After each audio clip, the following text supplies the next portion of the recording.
Welcome back to the Now Morning Show. Hope you're having a great morning so far. Well, we get ready to celebrate Indian Arrival Day happening next week. But the National Trust is going to do so in a fantastic way. This morning, I want to welcome the Education and Outreach Officer at the National Trust, Mr. Joseph Bertrand. He joins us on set. Good morning to you, sir. Good morning, sir. How are you? So far, so good. How are you doing? Complain I cannot. Complain I cannot. Looking forward to Saturday. What work do you guys do at the National Trust? So at the National Trust, we are a membership-based organization that deals with the preservation and conservation of our natural and built heritage. A membership-based organization? Correct, is Who right. are the members? So everybody within Trinidad and Tobago and the diaspora.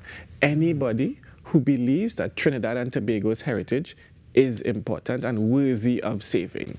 How does one become a member of the National Trust? Sign up. You go online, nationaltrust.tt, and go into membership and sign up. There's a cost? Or you can go to our offices, which is at Millfleur on Marval Road.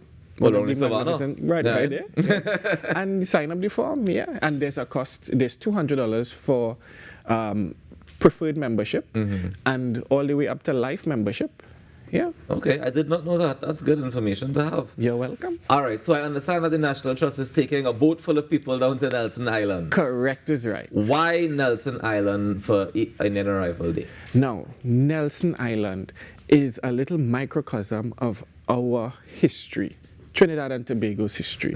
So we could start from the first peoples, where it was used as a stop-off point, also as a trading station, and to a defense post, because it is very close to Port of Spain, Chaguaramas, and then it was used as a detention center and also as a quarantine station as well, and landing station. So we know of the Fatel Razak, right? And when it landed in Trinidad, they realized that there were some issues with the immigration process. So they decided to use Nelson Island as the quarantine station and the registration house, etc. Okay. So after a period of time, Nelson Island was used as this immigration depot.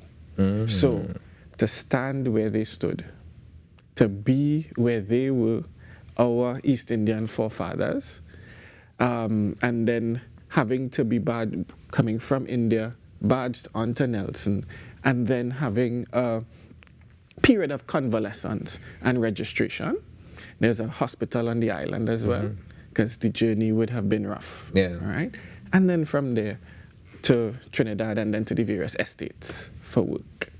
So Nelson Island features as an amazing piece of our history, and also in terms of repatriation.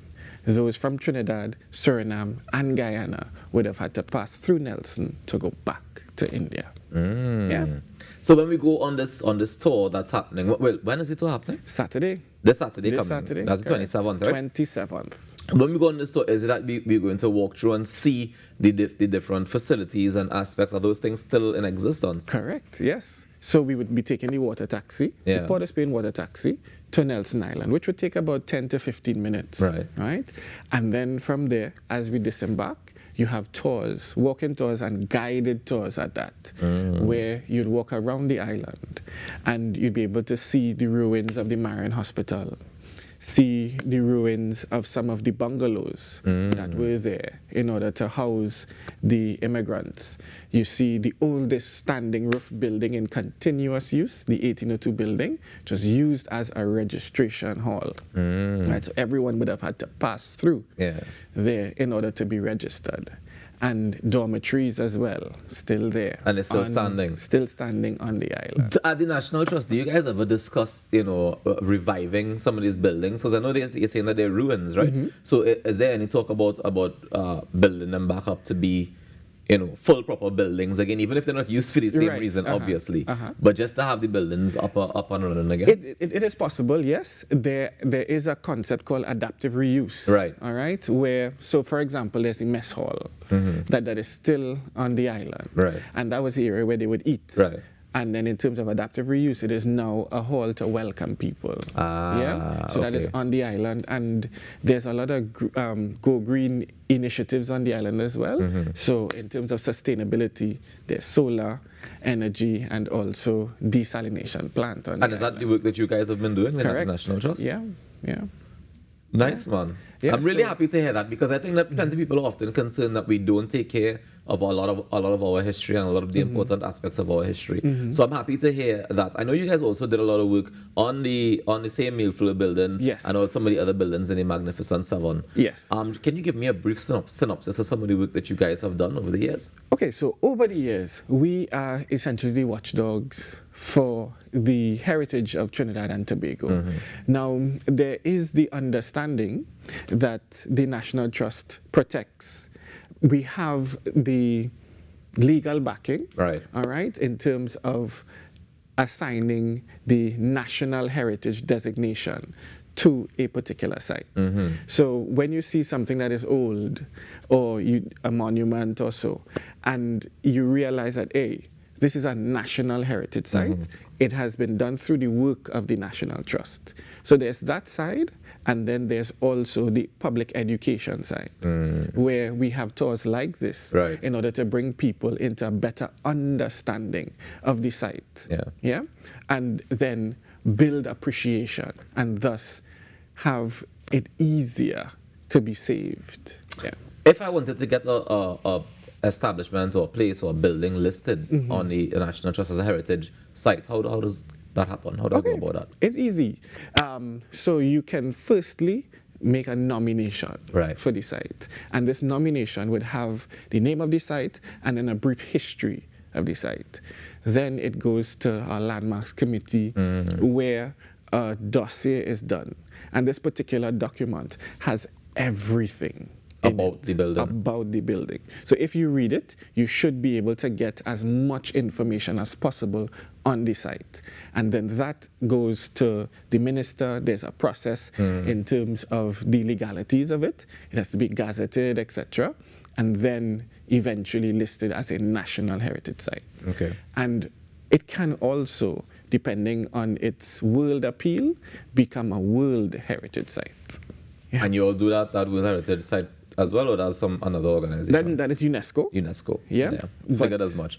All right. So before we wrap, tell us, how much is it to go on this tour of Nelson Island on Saturday? What time does it leave? Where are we meeting? Give me the full information. Right. So Nelson Island is the focus of this particular tour, but we meet at the water taxi terminal in Port of Spain, and we meet for 9 a.m. 9 a.m. and there you'll have TASA, right? That will take you onto the the full works. And we get to the island and you have a full cultural program, all right, including Dr. Sharda Patisa, who will be performing for us.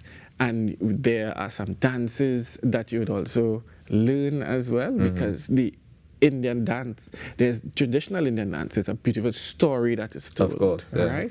We're also partnering with the National Archives, where you can go through some of these ship records. Nice, so you can look for your family members, etc., etc. Correct. All right, and how much does it cost to attend? $300 for members of the National Trust and $350 for non-members of the Trust. Fantastic. Well, Joseph, thank you so much for joining us, and thank you for the work that you guys continue to do at the National Trust. And I know Saturday is going to be fantastic. Can they register in advance, or do they just come down and pay the $300? Purchase in advance. Where do we purchase? So on the National Trust website, nationaltrust.tt, there is the link there that you can purchase online, and also at our office. At the office, come down to the office as well. Joseph Bertrand, Education and Outreach Officer at the National Trust, joining us to let us know what's happening on Saturday. We head to Nelson Island, meeting at the water taxi terminal in Port of Spain for 9 a.m. 9 a.m. You don't want to miss it. Stay tuned. It's the Now Morning Show. We'll be right back after this.